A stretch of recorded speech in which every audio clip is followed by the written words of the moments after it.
So, what will be your main priority on the council? The main priority going in for me after getting sworn in is to focus on how we can balance the budget in the city, look at getting our reserve back up to what the council's goal reserve is, which is at 15%, making sure that we have a diverse revenue stream coming into the city, so not only focusing on getting the retail dollar in, but looking at getting those head of household jobs coming back to Petaluma.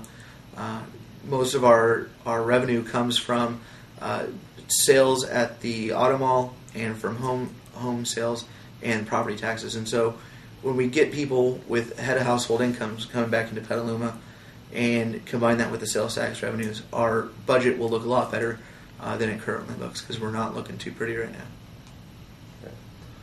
Okay. What do you see as the biggest concerns of residents and voters in Petaluma?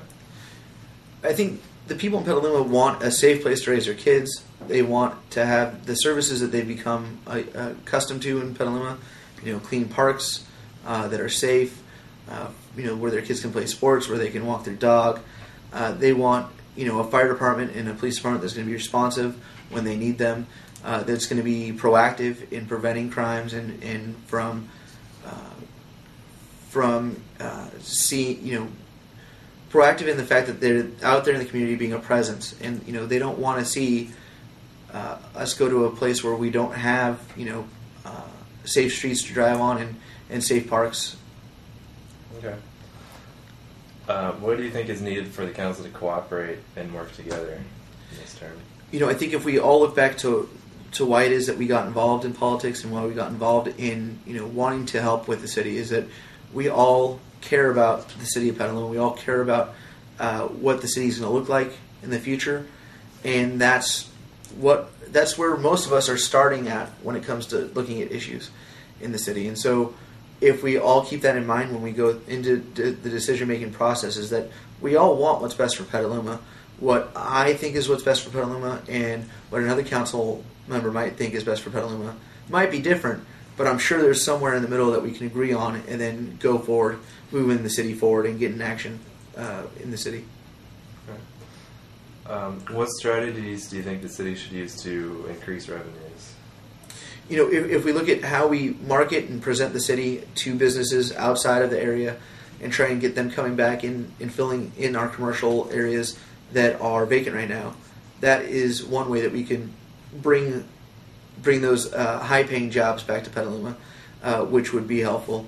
During the campaign and on my application for appointment, I brought up that if we market the city and we can use redevelopment funds to do that, that would be helpful. It's also in the economic strategic plan that if we look at some of these diverse businesses to come into the city of Petaluma, so we're not focusing on one revenue stream or one, not putting all of our eggs in one basket, so to speak. As far as businesses, that would be important. That's important. Having that broad mix is going to be advantageous for us in case there is a downfall in one of those markets. We're not left with just having telecom interests, and then we hit a bubble and things fizzle. We're not left with 60% vacancy rate like we are now. How do you think the public process about the Target shopping center went, and how do you see it going for the Lowe's shopping center? So anytime we have a development in the city of Petaluma, we go through the planning process, we look at the environmental impact report, we get the public input and feedback, and we move forward with making decisions. I think that's what's going to be important. We have the general plan that we need to look at the general plan, which during the process to develop the general plan, we get input from the community, and we have that voice present when we look at further, future development. That's what's important, that we honor and respect what the residents of Petaluma want. And so that, as we move forward with different projects, that's going to be what my focus is not only reviewing it myself, but listening to what the people in the community want. Is this a project that they want? And if so, what is it that we can do to make to mitigate the impact of that development or that project, so it's not taxing on our resources, that the developer is paying their fair share as far as infrastructure, the impact fees to maintain infrastructure. That's what's going to be important, in making sure primarily that we're respecting what the citizens of Petaluma and the residents of Petaluma want.